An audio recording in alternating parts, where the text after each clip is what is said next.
Party में अख्तलाफात हैं, पूरा हल्का जानता है कि मुस्लिम लीग नून अख्तलाफात का शिकार है। तो इस हवाले से मुझे बताइए कि आपका क्या किरदार है या दीगर जो चेयरमैन हजरात हैं उनका क्या किरदार है और क़यादत का क्या किरदार है? किस जानिब से लचक नहीं दिखाई जा रही या किस जानिब से कोई इक़दामात नहीं है कि सही अमीन सत्ती साहब क्या पता MPA के इंतखाबात में कॉन्टेस्ट करें, तो इसमें कोई सदाकत लगती है या कि आप मुशावरत से इसका कोई लय? सालों मशीनरी यहाँ पे कॉन्ट्रैक्टर की खड़ी रही आपकी आंखों के सामने, लेकिन चूंकि हुकूमत चेंज हो गई थी, सदाकत साहब MNA बन गए थे, शाहिद साहब इलेक्शन लूज़ कर गए थे, तो ये शायद सदाकत साहब की प्रायोरिटी नहीं थी, लेकिन कहूटा ने इसकी वजह से बहुत सफ़र किया। लेकिन बिलाल भाई, आप माशाल्लाह जो चेयरमैन हजरात हैं उनके साथ होते हैं, वो आपकी बात भी सुनते हैं, आप भी उनकी सुनते हैं, एक आपस में आपकी अटैचमेंट है। तो ये बताएं कि आपका उन चेयरमैन हजरात का इस हवाले से क्या इक़दाम है? क्या वो सब चाहते हैं कि इकट्ठे हों या इस हवाले से लोकल जो क़यादत है, ये भी बाज़ वर्कर्स कहते हैं कि ऊपर अगर चाहते हैं इकट्ठे हों, लेकिन जो लोकल क़यादत है या चेयरमैन हजरात हैं वो नहीं चाहते कि एक पेज पे कोई ऐसी चीज़ थी तो जहाँ पर 10 रेफरेंसेस और शाहिद खाकान के ख़िलाफ़ बने, इस पर भी कोई रेफरेंस बनता। ये सिर्फ इल्ज़ाम तराशी है।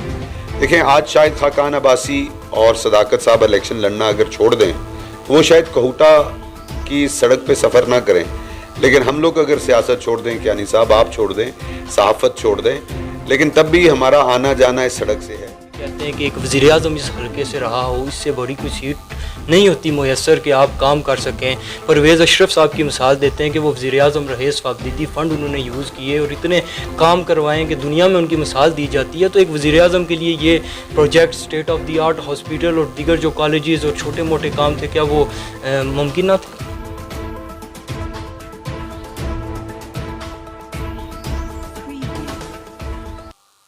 औज़ुबिल्लाहिमिनश्शैतानिर्रजीम, बिस्मिल्लाहिर्रहमानिर्रहीम। अस्सलाम वालेकुम नाज़रीन, आपका मेज़बान अरसान कियानी आपकी खिदमत में हाजिर है। नाज़रीन, आज हमारे साथ एक इंतहाई खूबसूरत शख्सियत मौजूद हैं। सियासत के बाब में एक अजीम नाम, चेयरमैन हैं यूनियन कौंसिल नड़ बिलाल यामीन सत्ती, मुस्लिम लीग नून के रहनुमा भी हैं और माशाल्लाह सियासत के लिहाज से देखा जाए तो बहुत से लोग इनको अपना सियासी उस्ताद भी मानते हैं। आज इनसे हम गुफ्तगू करेंगे और मुख्तलिफ़ सवालात, खट्टे मीठे सवालात इनसे करेंगे और इंशाल्लाह ये जवाब भी देंगे।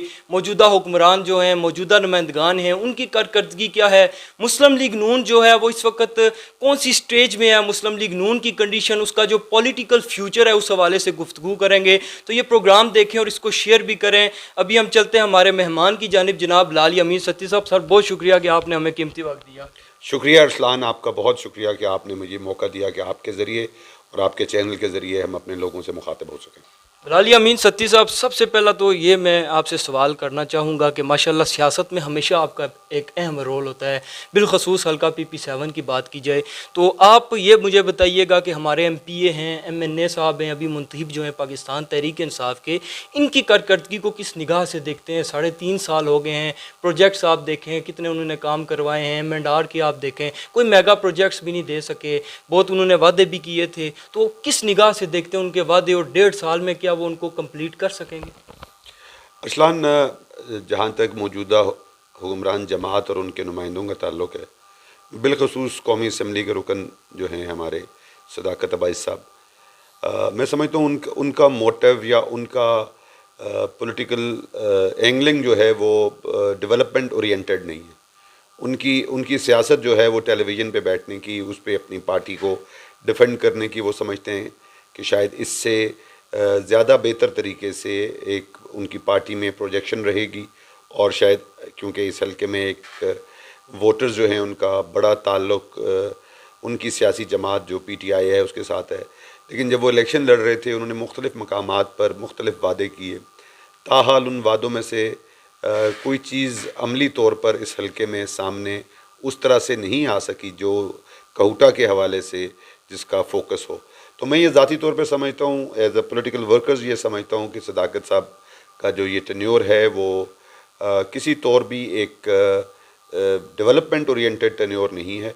हाँ, उनको अल्लाह ने मौका दिया, वो कौमी असम्बली के रुकन बने, उनको बहुत से प्रोजेक्ट वफाक की जानिब से पिछली हुकूमत के मिले थे, बिलखसूस पिंडी कहूटा रोड, कहूटा बाईपास और सिहाला फ्लाईओवर का जो 13 अरब रुपए का मंसूबा था, उस पर अमल दरामद रुक जाना मैं समझता हूँ सदाकत साहब की बहुत बड़ी नाअहली है, और यकीनन आने वाले इलेक्शंस में लोग उनसे इस हवाले से हाँ सवाल जी, बट करेंगे। The statement of MNA about this project के जो सोसाइटीज़ थी इस प्रोजेक्ट के रेलिवेंट उधर करीबी सोसाइटीज़ थी जिनसे वो कमीशन ले रहे थे, इस वजह से इस प्रोजेक्ट को रोक दिया गया।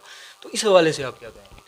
देखिए, जहाँ तक उस प्रोजेक्ट के हवाले से गुफ्तगू है, जब सदाकत साहब ने ये गुफ्तगू की और उस पर कहूटा के लोगों ने जो रिएक्शन दिया, फिर उन्होंने अपने कई साथी भेजकर उसका जवाब देने की कोशिश की। मेरी गुजारिश ये है कि अगर कोई ऐसी चीज़ थी तो जहाँ पर 10 रेफरेंसेस और शाहिद खाकान के ख़िलाफ़ बने, इस पर भी कोई रेफरेंस बनता। ये सिर्फ इल्ज़ाम तराशी है। देखें, आज शाहिद खाकान अब्बासी और सदाकत साहब इलेक्शन लड़ना अगर छोड़ दें तो वो शायद कहूटा की सड़क पे सफ़र ना करें, लेकिन हम लोग अगर सियासत छोड़ दें, कियानी साहब आप छोड़ दें, सहाफ़त छोड़ दें, लेकिन तब भी हमारा आना जाना इस सड़क से है। इस सड़क की जो हालत है वो आप देख सकते हैं, इस वक्त लोग गुजरते हैं, डिफेंस रोड है, बाबे कश्मीर है। ऐसा ही है, लेकिन उस पर एक तवज्जो नहीं दी गई, और जिससे मैं समझता हूँ बहुत इस वक्त उसकी दिल खराश हालत है उस सड़क की, बहुत तकलीफ़ देती है जो लोग उस पर सफ़र करते हैं। तो मैं समझता हूँ वो एक बहुत बड़ा प्रोजेक्ट था। ये इल्ज़ाम की हद तक तो सदाकत साहब की बात का जवाब दिया गया था उस वक़्त भी। ये प्रोजेक्ट अगले इलेक्शन में उनकी, मैं समझता हूँ, गले की हड्डी कहूटा में बनेगा। लेकिन बिलाल यामीन सत्ती साहब वो भी क्रिटिसाइज़ करते हैं, वहाँ भी कहते हैं कि एक वज़ीर आज़म इस हल्के से रहा हो, इससे बड़ी कोई सीट नहीं होती मुयस्सर कि आप काम कर सकें। परवेज़ अशरफ साहब की मिसाल देते हैं कि वो वज़ीर आज़म रहे, सवाबदीदी फ़ंड उन्होंने यूज़ किए और इतने काम करवाएं कि दुनिया में उनकी मिसाल दी जाती है। तो एक वज़ीर आज़म के लिए ये project, state of the art hospital और दीगर जो कॉलेजेस और छोटे मोटे काम थे, क्या वो मुमकिन ना थे? देखें, शाहिद खाकान अब्बासी जिस लेग में वज़ीर आज़म बने, वो दौर वो था जब अदलिया और दीगर इदारे जो थे वो एक पेज पे नहीं थे, उनको मुश्किलात का सामना था, उनके पार्टी के सरबराह की हुकूमत ख़त्म की गई थी।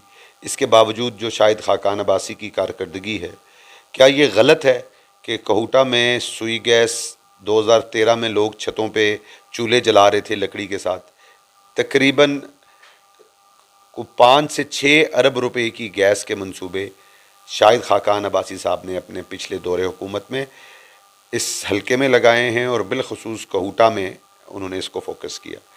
बिजली जो बहुत बड़ा एक रूरल एरिया का इशू था, तकरीबन कोई 40 करोड़ से ज़ायद की रकम शाहिद खाकान अब्बासी के तवस्सुत से इस हल्के में खर्च हुई। ये 13 अरब रुपए की जो सड़क है, इसका संग बुनियाद रखा गया, इसके लिए पैसे मुख्तस किए गए और इस सड़क पर काम शुरू हुआ। सालों मशीनरी यहाँ पे कॉन्ट्रैक्टर की खड़ी रही आपकी आंखों के सामने, लेकिन चूँकि हुकूमत चेंज हो गई थी, सदाकत साहब एमएनए बन गए थे, शाहिद साहब इलेक्शन लूज़ कर गए थे, तो ये शायद सदाकत साहब की प्रायोरिटी नहीं थी, लेकिन कहूटा ने इसकी वजह से बहुत सफ़र किया। अच्छा बिलाल भाई, आपने नड़ में जलसा कराया था, मियां नवाज शरीफ साहब वहाँ पर आए थे। मैं यूनिवर्सिटी का सवाल आपसे करूँगा। उस वक़्त भी वहाँ के लोगों ने यूनिवर्सिटी का नारा लगाया था। इस हुकूमत के जो एमपी हैं उन्होंने भी वादा किया था कि मैं इस बुनियाद पर पाकिस्तान तहरीक इंसाफ में शामिल हुआ हूँ कि यूनिवर्सिटी बनवाऊँगा। अभी यूनिवर्सिटी मरी में है तो कह रहे हैं कैंपसेस बनाएंगे। आप भी जानते हैं कि कैंपसेस का क़याम अमल में मुश्किल है कि लाया जाए। अगर हम HEC की पॉलिसी देखें, 10 साल तक आप उनकी रिक्वायरमेंट तक पूरा नहीं उतर सकते। तो वो यूनिवर्सिटी का वादा, उस हवाले से आप क्या कहेंगे? मुस्लिम लीग नून ने भी उस हवाले से नहीं किया, तो मौजूदा हुकूमत ने भी मरी में यूनिवर्सिटी का क़याम अमल में लाया, तो क्या कहेंगे आप? देखिए, जहाँ तक यूनिवर्सिटी के क़याम का ताल्लुक़ है, मैंने हमेशा आप लोगों से ऑफ द रिकॉर्ड भी ये बात की है, यूनिवर्सिटी किसी 4 कनाल, 6 कनाल, 10 कनाल रकबे पे नहीं बनती। यूनिवर्सिटी का क़याम 200, 400, 500 कनाल जगह पर, जहाँ पर जो डिग्रीज़ उस यूनिवर्सिटी में की जाएँ, मिसाल के तौर पे आप पिंडी में कौन सी यूनिवर्सिटी है? बारानी यूनिवर्सिटी है जो गवर्नमेंट के सेक्टर में है। आप जाके उस यूनिवर्सिटी को देखिए कि उसके पास रकबा कितना है। सबसे पहले ये बताइए, कहूटा में ये रकबा कहाँ पर मौजूद है, कहाँ से आएगा, कहाँ मिलेगा? सबसे बड़ी रुकावट जो है किसी भी यूनिवर्सिटी के लिए, वो उसकी जो रिक्विजिट लैंड है, मैं समझता हूँ वो कहूटा में इस वक्त ऐसी जगह नहीं है जहाँ पर वो मुयस्सर आ सकें। कोई सरकारी ऐसी ज़मीन नहीं है। लेकिन जो वादे थे वो पॉलिटिकल स्टंट। मैं जो पॉलिटिकल जो आप ये बात कर रहे हैं ना, मैं समझता हूँ PMLN के दौर में ये काविश की गई नोगरा कॉलेज को और उसके सराउंडिंग एरिया में एक टेक्निकल यूनिवर्सिटी, वो एक स्पेसिफिक सब्जेक्ट के हिसाब से बात हो रही थी। जो बात आप पीटीआई के हवाले से कोसार यूनिवर्सिटी की कर रहे हैं, वहाँ पे भी अभी पंजाब हाउस सुना है उन्होंने उनको दे दिया है। बहुत सी गवर्नमेंट की बिल्डिंग्स जो हैं मरी में उस यूनिवर्सिटी को दी जा रही हैं। यकीनन यूनिवर्सिटी जिस इलाके में होती है वहाँ का मेयार तालीम शायद बेहतर हो जाता है, लेकिन यूनिवर्सिटी से पहले भी बहुत से स्टेप्स हैं जो पूरे होने चाहिए। वो पीएमएलएन की गवर्नमेंट हो, पीटीआई की गवर्नमेंट हो, अभी भी तालीम के मैदान में बहुत गुंजाइश मौजूद है यहाँ पे तरक्की की। अच्छा बिलाल भाई, मुस्लिम लीग नून की अगर हम बात करें तंजीम साजी की, तो हाल ही में एक कमेटी भी तश्कील दे दी गई है तंजीम साजी के हवाले से। शाहिद हकान अब्बासी साहब, राजा मोहम्मद अली साहब, हाफिज़ उस्मान अब्बासी साहब और दीगर भी उसमें शामिल हैं। तो आप क्या समझते हैं कि कब तक तंजीम साजी होगी, और उस तंजीम साजी में किस किस को हिस्सा, किस किस को ओहदेदार होना चाहिए, हल्का PP7 का या तहसील का? देखिए, वो तो क़यादत बेहतर फ़ैसला करेगी, लेकिन मैं समझता हूँ अगर अब भी 3 साल गुजरने के बावजूद इस हल्के में पॉलिटिकल पार्टी जिससे हमारा ताल्लुक़ है मुस्लिम लीग नून में, तंजीम साजी का फुकदान पाया जाता है, जिसकी ज़िम्मेदारी मैं समझता हूँ शाहिद खाकान अब्बासी और राज़ फ़लक साहब की है। उनको एक पेज पे बैठ के चीज़ों को रिज़ॉल्व करना चाहिए, कारकुनों की ख्वाहिश के मुताबिक एक ऐसन और बेहतर फ़ैसला करना चाहिए। लेकिन अगर उस फ़ैसले में मज़ीद देर की जाती है तो इसमें पार्टी का भी नुकसान है और जिन लोगों ने कल इलेक्शन लड़ना है उनका भी नुकसान होगा। मैं इसी के रेलिवेंट सवाल करूंगा कि पार्टी में इख्तलाफात हैं, पूरा हल्का जानता है कि मुस्लिम लीग नून इख्तलाफात का शिकार है। तो ये इख्तलाफात सुना था कि कुछ इक़दामात उठाए जा रहे हैं, किए जा रहे हैं कि इख्तलाफात ख़त्म और एक पेज में हों जो नून लीग के लिए बेनिफिशियल भी होगा। तो इस हवाले से मुझे बताइए कि आपका क्या किरदार है, या दीगर जो चेयरमैन हजरात हैं उनका क्या किरदार है, और क़यादत का क्या किरदार है? किस जानिब से लचक नहीं दिखाई जा रही, या किस जानिब से कोई इक़दामात नहीं सही मानों में किए जा रहे हैं? मेरे से बेहतर आप जानते हैं कि कहाँ पे लचक नहीं दिखाई जा रही। मैं किसी का नाम लेना मुनासिब नहीं समझता। बाकी यकीनन इख्तलाफात पाए जाते हैं, और अगर इख्तलाफात को दूर ना किया गया और जो रियलिटी बेस्ड चीज़ें हैं उनको ना समझा गया तो यकीनन मुस्लिम लीग को और उसके टिकट होल्डर्स को इसका नुकसान होगा। लेकिन बिलाल भाई, आप माशाल्लाह जो चेयरमैन हजरात हैं उनके साथ होते हैं, वो आपकी बात भी सुनते हैं, आप भी उनकी सुनते हैं, एक आपस में आपके अटैचमेंट है। तो ये बताएं कि आपका उन चेयरमैन हजरात का इस हवाले से क्या इक़दाम है? क्या वो सब चाहते हैं कि इकट्ठे हों, या इस हवाले से लोकल जो क़यादत है, ये भी बाज़ वर्कर्स कहते हैं कि ऊपर अगर चाहते हैं इकट्ठे हों, लेकिन जो लोकल क़यादत है या चेयरमैन हजरात हैं वो नहीं चाहते कि एक पेज पे हों? देखिए जी, जिस किसी ने, हमने अपने गांव में इलेक्शन लड़ते हैं, छोटे छोटे इलेक्शन लड़के आते हैं, जिस किसी ने भी इलेक्शन लड़ना होता है उससे अगर कोई साथी दोस्त नाराज़ होते हैं तो ये उनकी ज़िम्मेदारी होती है कि वो उन दोस्तों को साथ में लाएँ, उनकी अगर कोई गिले शिकवे और नाराज़गियाँ हैं उनको दूर करें।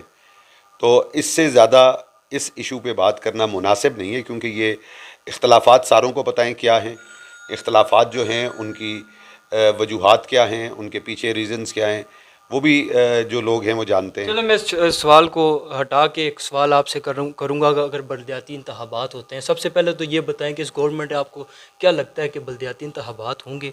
अगर होंगे तो बिलाल यामीन सत्ती साहब या मुस्लिम लीग नून उसमें किस तरह से पार्टिसिपेट करेगी? क्या आपका मिशन, क्या मंशूर होगा? देखिए, अपरेंटली तो ये लगता है कि ये हुकूमत बलदियाती इंतखाबात नहीं करवाने का इरादा रखती। हाँ, कहीं कोर्ट ऑर्डर आ जाए, कहीं कभी भी हमारे अनफॉर्चुनेटली पोलिटिकल दौर में किसी का भी दौर रहा हो, खुशी से किसी सियासी जमात ने बल्दियात के इंतखाबात नहीं कराए।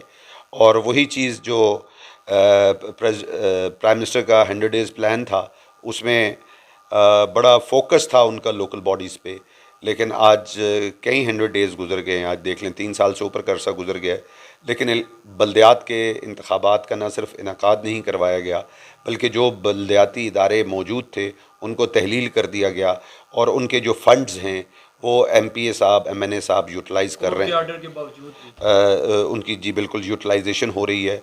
तो अगर बल्दियाती इंतखाबात हुए तो यकीनन हम पाकिस्तान मुस्लिम लीग नवाज़ के साथ ताल्लुक़ रखते हैं, और कोशिश होगी कि मुस्लिम लीग में ऐसे फ़ैसले हों और उन फ़ैसलों से अवामी पजीराई के साथ जो फ़ैसले किए जाएँ। अभी आपने कैंटोनमेंट बोर्ड के इलेक्शंस में देखा है कि जहाँ पर अवामी सेंटिमेंट्स के साथ फ़ैसले किए गए जमातों में, वहाँ पर मुस्लिम लीग को अपोजिशन में होने के बावजूद भरपूर कामयाबी मिली है। अच्छा बिलाल भाई, एक आखिरी क्वेश्चन है बट नॉट लीस्ट, एक चमा गोइयाँ होती हैं कि बिलाल या अमीन सत्ती साहब क्या पता MPA के इंतखाबात में कॉन्टेस्ट करें, तो इसमें कोई सदाकत लगती है या कि आप मुशावरत से इसका कोई लय अमल तय करेंगे, कुछ ऐसा? देखिए, इलेक्शन के जो फैसले हैं ना, वो इलेक्शन जब करीब आते हैं उस वक्त किए जाते हैं। ये कबल अज़ वक्त ये जो लोगों की क़यासाराइयाँ हैं, लोगों की सोच है, वो अपनी जगह। मैं ज़ाती तौर पे ये समझता हूँ कि हम मुस्लिम लीग के कारकुन हैं और ये ख्वाहिश करना इलेक्शन लड़ने की कोई जुर्म भी नहीं। मैं इलेक्शन लड़ा भी हूँ। मैंने 23,000 वोट लिए बतौर आज़ाद उम्मीदवार। और मैं कबल अज़ वक्त ये भी नहीं कह सकता कि मैं इलेक्शन लड़ूंगा, और मैं ये कहना भी मुनासिब नहीं समझता कि मैं इलेक्शन नहीं लड़ूंगा। जब वक्त आएगा, मैं हमेशा पंजाबी में एक मिसाल देता रहता हूँ कि असां दीगर दीगर लै पढ़ने आ, नवाशा नवाशा लै पढ़ने आ, तो कोफ्ता कोफ्ता लै पढ़ने आ। कबल अज़ वक्त नहीं वो पढ़ी जा सकती। लास्ट में कोई मैसेज अपने जो आपके मुस्लिम लीग नून के वर्कर्स कारकुनान हैं या पूरे जो यहाँ हल्के के अवाम हैं उनके नाम कोई मैसेज देना? बस मेरी यही ख्वाहिश है कि कहूटा के लोग सियासी तकसीम से बालातर होकर, मैं भी इस पैगाम के ज़रिए MNA सदाकत साहब से और MPA राजा सग़ीर साहब से ये गुजारिश करना चाहूँगा कि पिंडी कहूटा रोड सेहला फ्लाईओवर और कहूटा बाईपास को अब भी आपके पास वक्त है, इस पर तवज्जो दीजिए। इससे नड़ वाले को भी फ़ायदा है, मटोर वाले को भी फ़ायदा है, लैडी वाले को भी फ़ायदा है, कहूटा वाले को भी फ़ायदा है। और जो लोग सियासी ऐनक उतार के अवाम की फ़लाह के मंसूबे लेकर चलते हैं, वो तारीख़ में ज़िंदा रहते हैं। मैं नाम ले सकता हूँ, अल्लाह मग़फ़रत करे। अगर ख़ाक़ान अब्बासी का नाम आज भी ज़िंदा है तो वो डेवलपमेंट ओरिएंटेशन की वजह से ज़िंदा है। पाकिस्तान पीपल्स पार्टी में अगर आप किसी की बात करना चाहें तो अल्लाह मग़फ़रत करे, चौधरी खालिद मरहूम ने कल्लर सईदा से PP7 से MPA हुआ करते थे। आज भी उनका नाम अपनी बनाई हुई स्कूल, कॉलेजेस, हॉस्पिटल्स और सड़कों की वजह से ज़िंदा है। इसी तरह मैं समझता हूँ कि अगर हम सियासत में ज़िंदा हैं तो वो मेहनत हमारे वालिद साहब की है, जिन्होंने इलाके की सियासी और इलाकाई तकसीम से हट के बरादरियों और इलाके की तकसीम से बालातर होकर इस इलाके की खिदमत की। और इस इलाके में जो आज भी हम पॉलिटिकली एक्टिव हैं, तो उसका एक बहुत बड़ा सेहरा जो है वो उनकी मेहनत और काविश को जाता है, जो कल यामीन साहब ने अपने दौर में यहाँ पर डेवलपमेंट करवाई। बहुत शुक्रिया जी। नाजरीन, बिलाल यामीन सत्ती साहब चेयरमैन यूनियन काउंसिल नड़ और माशाल्लाह बहुत एक्टिव है, रहनुमा है पाकिस्तान मुस्लिम लीग नून के। इनसे हमने गुफ्तगू की और मुख्तलिफ सवालात के इन्होंने जवाब भी दिए। उम्मीद करते हैं कि आपको ये वीडियो पसंद आई होगी। इंशाल्लाह मज़ीद शख्सियात और अच्छे मौजू लेकर आपकी खिदमत में हाजिर होते रहा करेंगे। इजाज़त दीजिए। खुदा हाफिज़। पाकिस्तान जिंदाबाद।